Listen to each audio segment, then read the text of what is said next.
Olá, amigos. No ar, mais um programa da série Admirável Mundo Novo.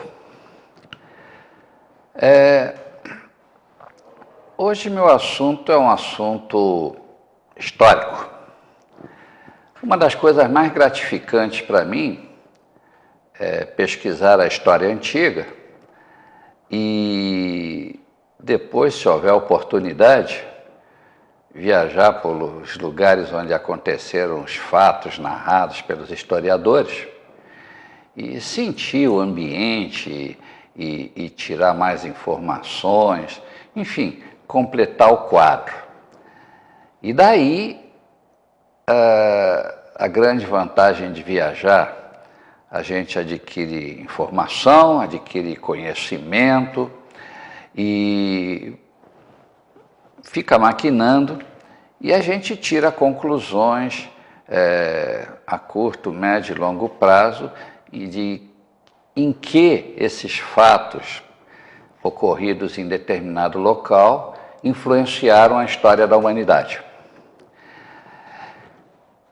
Há muitos anos atrás eu fiz a pé o caminho de Santiago de Compostela e eu já tinha me preparado com bastante afinco para esse caminho, não só fisicamente, porque não é nada, são 800 quilômetros de caminhada, mais 200 quilômetros até o Cabo Finisterre, é uma estirada, e você tem que estar em boa forma física, porque senão começa a dar uma opção de problemas durante a caminhada. E também me preparei procurando saber o que é que eu ia encontrar durante o caminho, os lugares em que eu ia passar. E um dos lugares que eu estava muito interessado em visitar é uma cidadezinha chamada Campos de Viana. E nessa cidade, a cidade pequena, hoje ela não tem 4.000 habitantes, mas nessa cidade ela tem a característica turística de ser o local onde está enterrado um personagem muito importante na história da Espanha e do mundo, chamado César Borja, irmão de Lucrécia Borja. Vocês já devem ter ouvido falar, e mais que agora está em moda porque tem uma série na televisão, Os Borgia, que aliás eu tomei cuidado de assistir e posso dizer, pelo que eu conheço da história dos Borgia, que a série, embora romanceada, muito diluída e muito comercializada, mas olha, tem um certo ritmo e muitas das coisas que aparecem lá no roteiro foram fatos baseadas em fatos reais. Então, quero passar o conhecimento para vocês, e não só isso, quero também mostrar para vocês fotografias das pesquisas que eu fiz, inclusive em loco, quando eu estive lá em Campos de Viana. Vamos começar a história. Borgia. Borgia, hoje nós escrevemos B-O-R-G-I-A, mas isso é quando os Borgias, por questões políticas, italianizaram o nome. Em verdade, a família Borgia era de origem espanhola. Eles nasceram, os fundadores da família, numa comarca do antigo Reino de Aragão, chamada Borja, perto da cidade atual de Moncaio. Muito bem. César Borja era descendente de Alfonso de Borja. O nome Borja em espanhol é B-O-R-J-A. E esse Alfonso de Borja se notabilizou porque foi Papa da Igreja Católica em 1455, sobre o nome de Calixto III. Muito bem. O Papa, como muitos papas, teve filhos, e um deles chamava-se Rodrigo de Borja,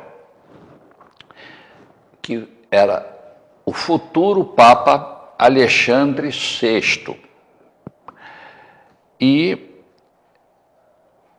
Alexandre VI, por sua vez, teve filhos também, a saber, César Borja, mais velho, Lucrécia Borja, talvez a mais famosa, João, Jofré e Pedro Luiz. Muito bem.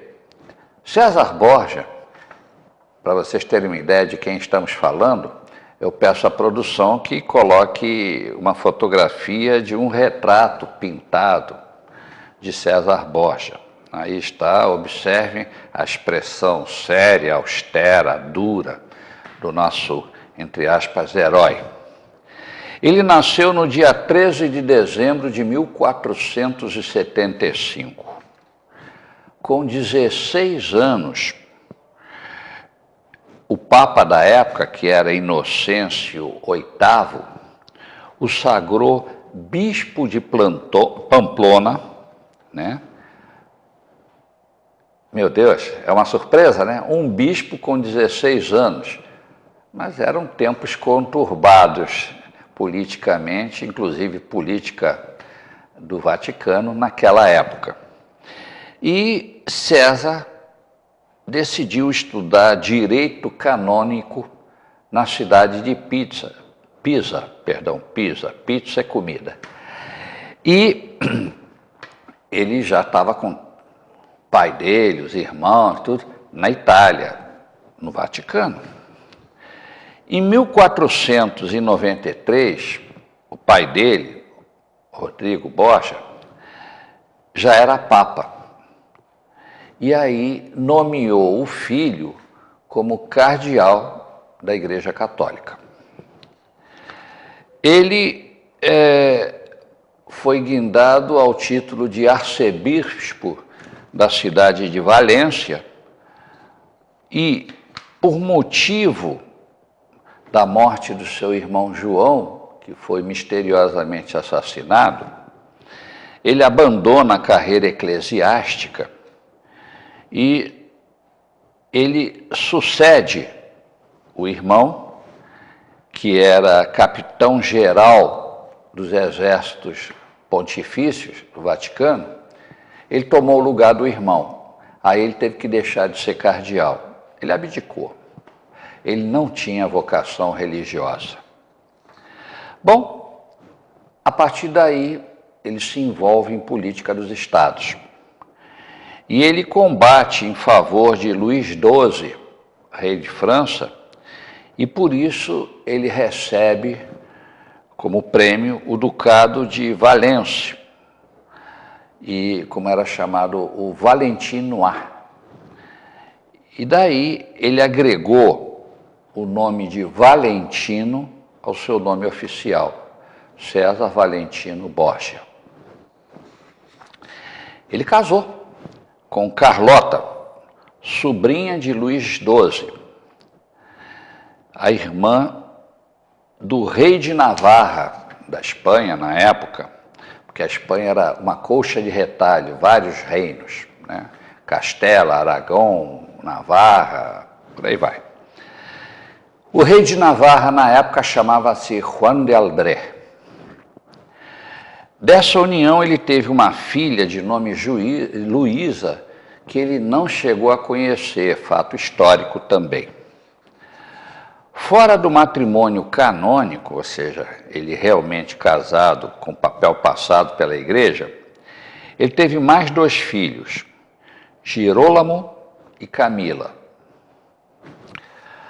Bom, a partir daí, César, por causa do parentesco, cunhado do rei de Navarra, ele passa a ajudar os reis de Navarra, que era Juan de Albret, como eu já disse, e Catarina de Foix, contra as pretensões do rei Fernando, o católico, chamado na época, que ele queria se apoderar de Navarra. Fernando, ele foi o tipo do camarada que começou a se apoderar aos poucos dos reinos da Espanha. Ele casou com Isabel de Castela, herdou o reino de Castela. Ele era já de sangue rei de Aragão, Fernando de Aragão, e ele estava de olho no reino de Navarra. E ele também, por sua vez, declarou guerra. Qual foi o rei espanhol que não declarou guerra aos muçulmanos, né? Que tinham tomado o sul da Espanha, na região de Granada, Sevilha, Córdoba, e eles começaram a fazer guerra lá. Mais tarde, no ano em que Cristóvão Colombo descobriu a América, ele teve a grande vitória de receber a rendição do rei dos mouros, lá em Granada, o abade, que entregou a chave da cidade. Isso está perpetuado num quadro exposto lá no Museu da Espanha. A partir daí, o poder político dele começou a se tornar muito forte e, aos poucos, ele foi unificando a Espanha. Mas ele tinha um obstáculo, que era César Borja, que, além de general do Exército Pontifício do Vaticano, passou a ser também o generalíssimo dos exércitos de Navarra. E ele, com isso, amigo, ele tinha um poder militar muito grande. Pois bem, no Castelo de Viana estava o conde de Lerim, que era fiel ao rei Fernando. E César Borja,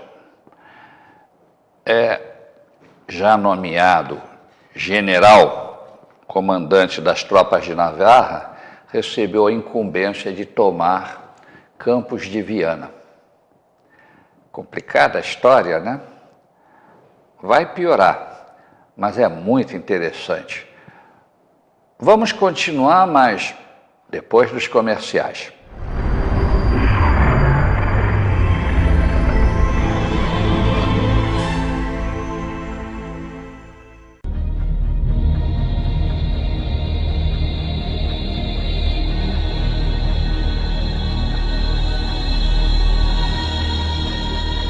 TV Floripa.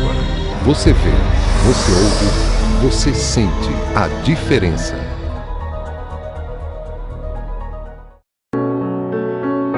Florianópolis. Da cidade de Soledade. Ser um policial. Ver meus netos terminarem de crescer. Certo. Na certo.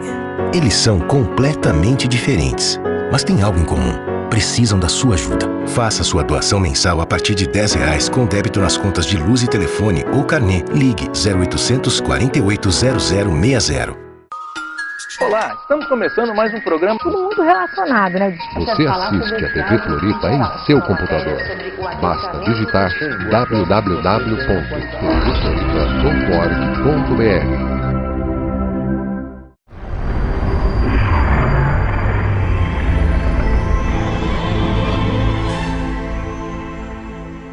Muito bem, amigos. Voltamos e, para constar, estamos falando da morte de César Borja, irmão de Lucrécia Borja. Então, vamos lá. Eu disse que César Borja recebeu do rei de Navarra a incumbência de tomar o castelo, que era uma barreira para as defesas de Navarra contra as conquistas de Fernando, o rei católico, queria tomar o reino de Navarra. Então, César Borja chegou a Viana, Campos de Viana, no início de março de 1507. E o objetivo dele era desalojar o conde de Larim do castelo. Bom, aqui a coisa fica mais prática para mostrar os lugares onde aconteceram os eventos que marcam essa história dramática. Então, quando o conde de Larim soube que os exércitos de César Borja estavam nas portas da cidade, eu peço à produção que coloque uma fotografia antiga já da cidade de Campos de Viana, com destaque para a torre da catedral. O conde, muito prudente, fugiu do castelo. E César Borja se apoderou do castelo e começou a espalhar as tropas dele pela cidade. Mas a missão não estava completa. César Borja queria prender o conde de Larim. Na próxima foto que eu estou mostrando para vocês agora, nós temos uma imagem do que sobrou do castelo do conde de Larim. Está tudo em ruínas atualmente, uma lástima. É um pedaço da história. E uma determinada noite, César Borja soube que o conde de Larim estava ali pela cidade tentando organizar um contra-ataque. César Borja estava tão sedento para pegar o conde de Larim que apressadamente vestiu a roupa de batalha, né, a armadura dele, que não ficou bem vestida, montou no cavalo e gritou para o pessoal dele: atrás de mim, e se lançou atrás do conde de Larim, que ele tinha tido informações de onde ele se encontrava. Só que o pessoal comeu mosca, como se diz na gíria, e não foram tão rápido como seria de se esperar atrás do seu general. Historicamente, sabe-se que o conde de Larim, ao saber que tinha sido descoberta a sua presença, fugiu para Campo Aberto e saiu por essa porta que eu mostro agora para vocês. Essa porta hoje, existente ainda, né?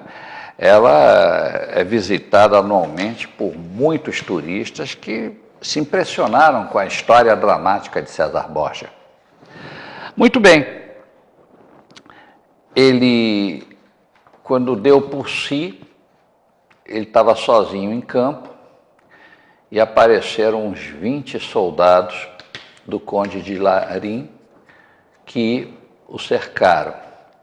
E César Borja era uma pessoa muito valente. E ele enfrentou. E ele derrubou uns tantos ou quantos soldados. Só que haviam 3 soldados que tinham passado para o lado do conde de Larim, que eram naturais da terra, e que tinham um ódio especial por César Borja. Então eles cercaram de maneira especial César Borja, que estava no seu cavalo, e ele lutando contra os 3 com a sua espada, um deles aproveitou uma brecha e enfiou a lança, né, ele a pé e o César a cavalo, então ele enfiou a lança assim para cima, que pegou numa dobra da armadura e varou o César Borja de lado a lado. Diante disso, ele caiu e os outros 2 caíram também com espadas. Ele levou para mais de 20 ferimentos. E o pessoal estava com tanta raiva de César Borja que o despiram e o deixaram nu no local em que ele morreu. Como curiosidade histórica, eu peço à produção que mostre agora a fotografia onde se é dado como real que ocorreu a morte de César Borja. Vocês podem ver um lugar ermo, árido, lugar muito pouco romântico para morrer, diga-se de passagem. Bem, César Borja morreu. E agora? Isso foi na madrugada do dia 12 de março de 1507. Embora na lápide do túmulo dele esteja 11 de março, mas é uma incorreção histórica. Hoje, a maior parte dos pesquisadores dão como certo que ele morreu no dia 12 de março de 1507. Bom, e daí?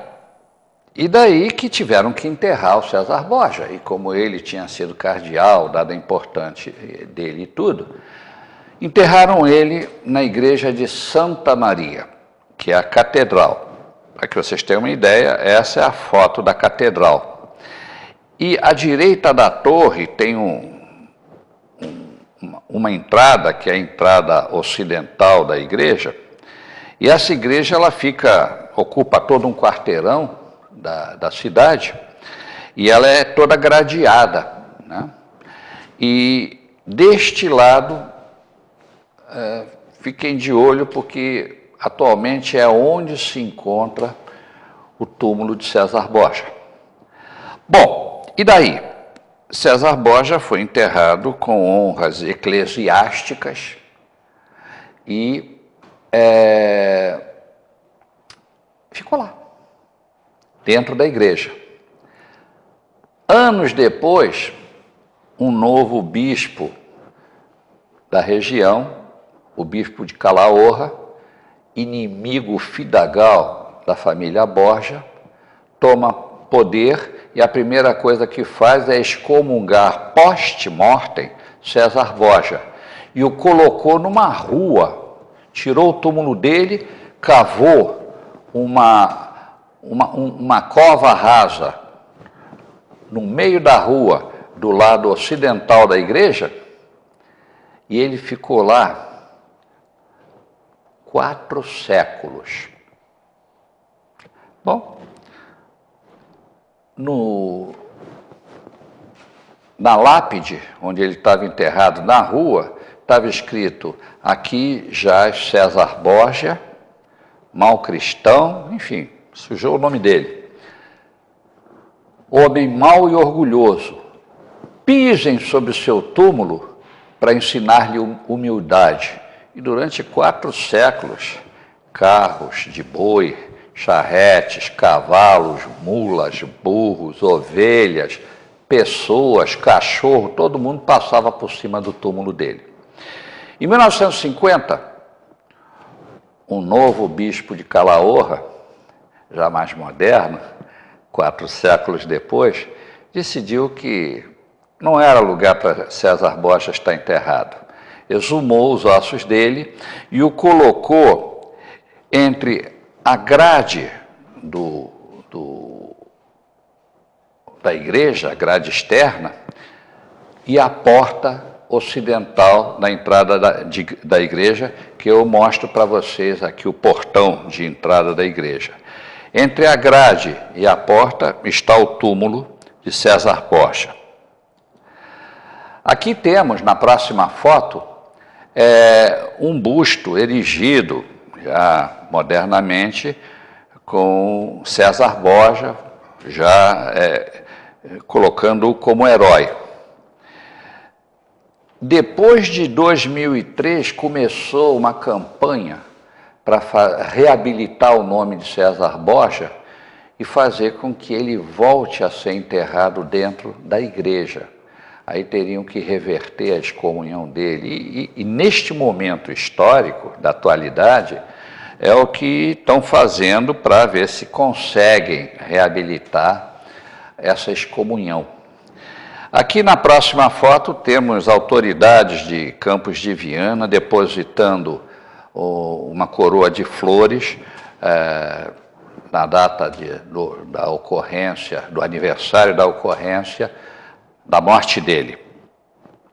A próxima foto, temos a lápide sobre o túmulo, tal como é hoje. Então está assim: César Borja, generalíssimo dos exércitos de Navarra e pontifícios, morto em Campos de Viana, no dia 11 de março de 1507. Como eu já disse para vocês, na realidade foi no dia 12 de março. Tudo bem.